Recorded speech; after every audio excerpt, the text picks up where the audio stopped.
Una de las labores de los profetas en el Antiguo Testamento era ayudar en particular al pueblo de Israel a entender el por qué estaban pasando por ciertas situaciones y qué era lo que Dios estaba haciendo a través de esas situaciones.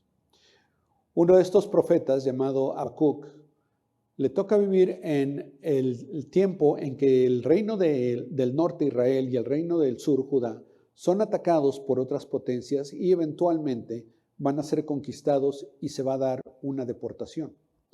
Y la gente de Israel se preguntaba, y tiene sentido, si Dios los había abandonado, sobre todo porque la nación de Israel está basada en una promesa, en un pacto.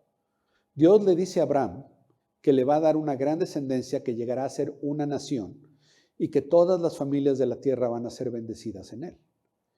Y entonces el israelita, el judío, toda su vida, toda su cultura estaba permeada de esta idea de ser el pueblo escogido por Dios y de que Dios había hecho un pacto de ser su Dios, de cuidarlos, de proveer para ellos. Pero habían llegado ya a un punto en que no se veía esa protección, ese cuidado de Dios. Y se preguntaban por qué, se preguntaban si Dios los habría abandonado.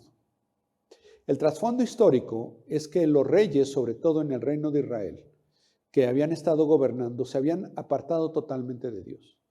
Algunos de ellos no solamente adoraban a dioses de las naciones vecinas extranjeras, sino que además les construían templos y participaban de horribles rituales como sacrificios para honrar a estos dioses que no eran el Dios de Israel.